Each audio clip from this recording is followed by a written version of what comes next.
Hey y'all, welcome back to MamaFin's Kitchen. It's Monday night and it's the start of a new week, but we're gonna make some cookies here in MamaFin's Kitchen tonight. We're gonna make some toffee chocolate chip cookies. I think you're really gonna like them. They're easy, simple, but very tasty. And they're going to a very special delivery tomorrow. So last night my husband and I had a little bit of an incident in our home that our carbon monoxide detectors went off, and about 12:30 woke us up in the middle of the night. Thank goodness for those detectors. And our local fire department was dispatched to come to our home and to check it out. We found out that we have a little problem with our water heater, so got that taken care of today. But as a little thank you to my local firefighters, I'm going to take some of these cookies to them tomorrow. So I had teasingly told them when they were here that there were fresh blueberry muffins on my kitchen countertop and they were more than welcome to have some. And they all laughed and thought that sounded pretty good.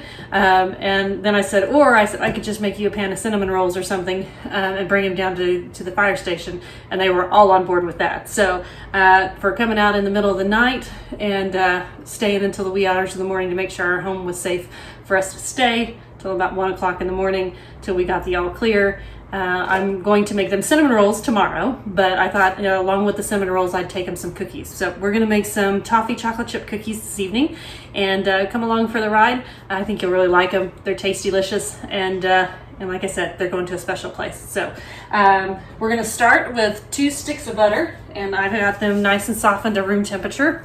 They've been sitting out on my counter today to get nice and soft.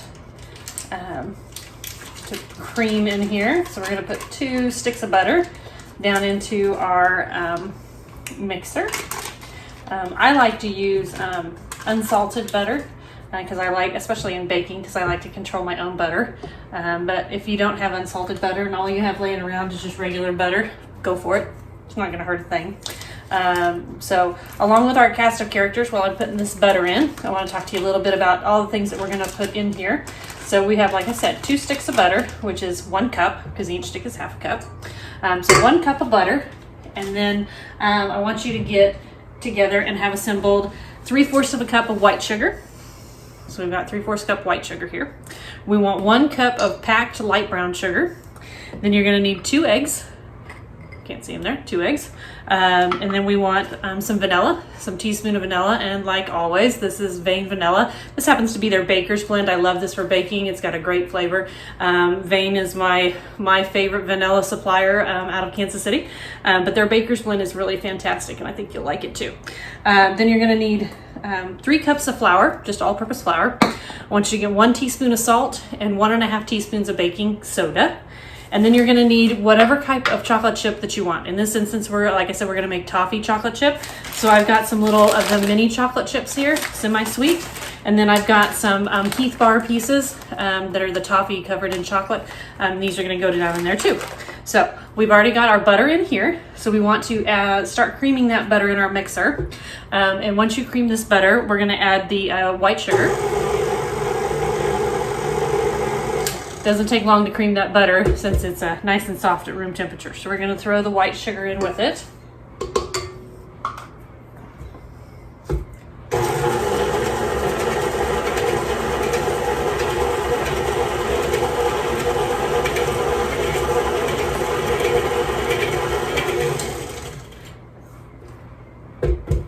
Then I want you to add your brown sugar.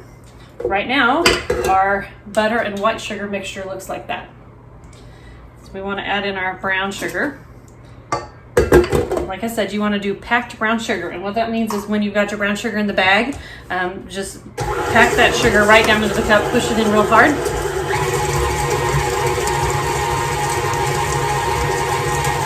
And pack it into that measuring cup. You don't want it loose, you just want to pack it in, get a full 1 cup of brown sugar. Always on your mixer, when using your stand mixer, always be sure to scrape the bottom really well.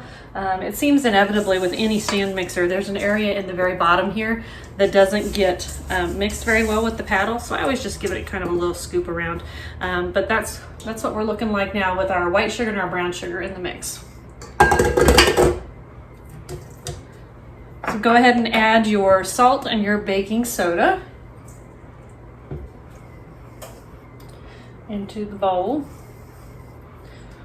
All our characters go in the bowl. And then we're gonna also add our eggs. So I've got, like I said, 2 eggs here.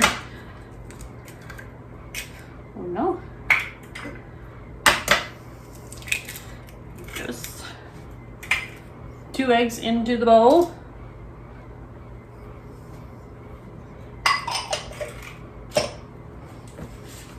Mix that in.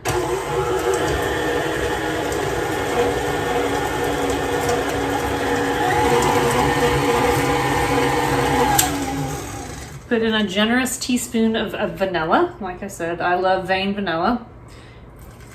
So good generous teaspoon of vanilla in to the mix.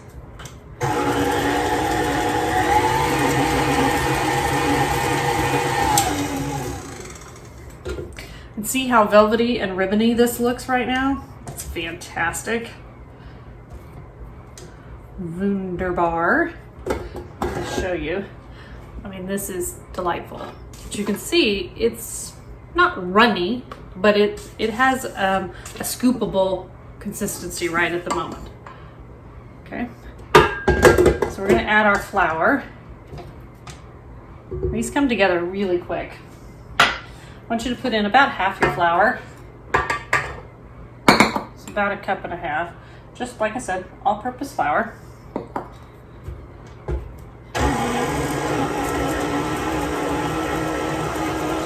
We'll try not to shoot it all over the kitchen.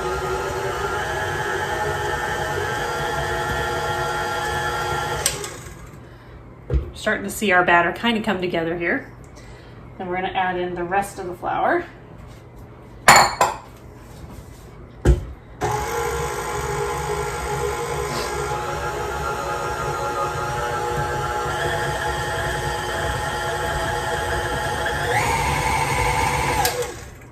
It really just does not take very long at all for these to come together. It always cracks me up when people are like, oh, homemade cookies. And I'm like, you know, it really does not take that long for cookies to come together at home. And they're so delicious. So take the time and make homemade cookies. So our batter, our cookie dough is looking kind of like this right at the moment. Fairly thick. Give it a good stir just to make sure if you've got any more flour that didn't get quite incorporated, you can get that incorporated. But it's got a good kind of consistency to it. It's not sticky, as you can see. There's enough flour in here to where it's not sticky, but it's not really stiff either, because we don't want to get too much flour in there. Our cookies will be dry and not tasty. So that's the last you'll use of your heavy mixer. I just now want you to use your spatula or a heavy spoon, and we're going to open up our chocolate chips here. Like I said, these are the little mini chocolate chips, so they're super cute, itty bitty. So we're gonna just put in about half a bag probably. I do this more by eyeball than I do by measuring. So we'll start with about half a bag. We'll start there and see how it looks. And then I'm gonna put in about quarter of a bag of the toffee pieces. It looks kind of like that. Give these a good stir with your spatula. Mix that up. And what you want is consistency of cookie dough to toffee and chocolate chip ratio. You don't want too much cookie dough. You want enough chocolate chips in there to hold all this together so they don't spread out too much when you're baking. But you also don't want too many to where you don't get enough cookie. So get yourself a good balance between chips and toffee chocolate pieces. In grand total, it's probably somewhere between 2 to 3 cups in total of chips and toffee pieces. If you are somebody that really absolutely, needs measurements. But that's kind of what we look like. Easy as that for the dough, okay? I have preheated my oven to 375 degrees And we're gonna bake these on cookie sheets. We're gonna dish them out here in with a cookie scoop. Cookie scoops are fantastic for this kind of thing. But if you can dish out, take your cookie scoop and you'll want to dish them out. I have a small cookie scoop right here, just a small size one. And that's what I like for nice, consistent, small cookies. And all you're gonna do is just scoop them out and place them on there. I like to do about a dozen per cookie sheet. This cookie sheet that I've got here is an air bake cookie sheet. I love the air bake ones. But all you're gonna do is just dip them out. I like to go 3 by 4.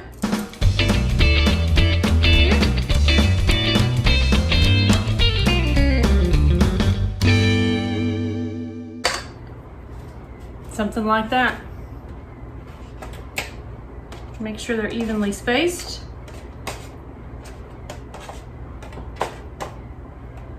Then we're going to put these into the oven for 8 to 10 minutes at 375 degrees. I want you to check them at 8 minutes. In my oven, 8 minutes does it. You just want these to barely have started to turn a little bit golden and just basically be set. So we're going to put them in for 8 to 10 minutes. We're going to check them at 8 minutes.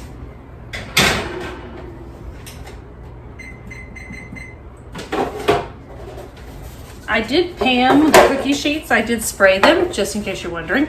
I did spray them with nonstick spray. So in the meantime, while those are in the oven, I have 2 more cookie sheets here. I'm gonna lay out 2 more dozen cookies for a grand total of 3 dozen cookies. So we'll get these 2 dozen ready to rock and roll as soon as those come out. If you don't have that many cookie sheets, just keep them in batch processes. But I love to do it to where I can just roll them one after another.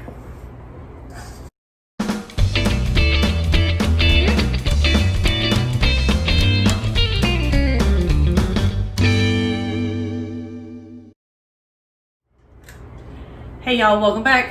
We're just about done with our 8 minutes, so we're gonna get ready to check these and see how our first batch is looking. It's gonna go in about 2 seconds. There you go. Oh, these are looking great. So they are just barely kind of golden brown, as you can see. So we're gonna take these out. I'm gonna let these cool on the tray for just a minute or so and let them set up. And we're gonna take our next batch that we already have prepped and get those babies in. The thing I love about an air bake cookie sheet is that the air bake, they get nice and golden, but they don't get so burned with the butter in them. And they don't get burned on the bottom. So if you don't have an air bake cookie sheet, I do really love them. It's actually, they have cookie sheets as well that are the rimless kind. This is actually their jelly roll pan, and I love these. I love these jelly roll pans. As you can tell, I have 3 of them. That I love how they cook. I love how to make like a pumpkin roll in them or an angel food cake roll in them, all that kind. They're really versatile. So they're really great to have in your kitchen. So let these set on the sheet for just a couple of minutes until they start to kind of set, and they'll be a lot easier to take off with your spatula. Okay? Y'all, the hardest thing about making cookies in the kitchen is that you gotta wait for them to get done, and you gotta wait for them to cool enough to where you don't burn the far out of your mouth trying to eat the very first one with a glass of milk, or in my case, Diet Coke. Okay, so I think these have sat here just long enough for us to go ahead and take them off the cookie sheet, that they've set up just enough so we can scoop them off and set them onto a cooling rack so that they can cool the rest of the way. They've sat here for probably 4 minutes, and that's really good because that helps them just get set enough to where you can scoop them off without them falling apart, but then they don't cook too much longer while still on the plate. So in the span of about an hour, by the time that you bake 4 sheets of cookies at 8 minutes apiece, plus the time to mix it all up and scoop them out, in about an hour you can have 4 dozen homemade cookies. And let me tell you, you're gonna love these. Right now this one is warm, ooey gooey. Like I said, get yourself a nice cold glass of milk or a Diet Coke in my instance. And I mean, look at these. Gooey, delicious yumminess. Right now they're warm and tasty right out of the oven. I love the richness of the brown sugar and the butter. And there's a little bit of that crunch in there from the toffee, and then some of my sweet chocolate chips to balance that out. I think you're really gonna love it. Thanks for joining me in Mama Fin's kitchen. Hope you enjoyed it this evening. A little bit different for us, but Got some firemen that really deserve it after having a late night at my house last night. Really appreciate our first responders and all that they do and how they keep us safe every single day. So take care, stay healthy, stay safe, love one another, be kind to one another, and we'll see y'all next time. Thanks for coming to MamaFin's Kitchen. And if you like what you saw, hit that subscribe button. You can also check out my blog, elfinson.blogspot.com. Thanks everybody. Have a great night.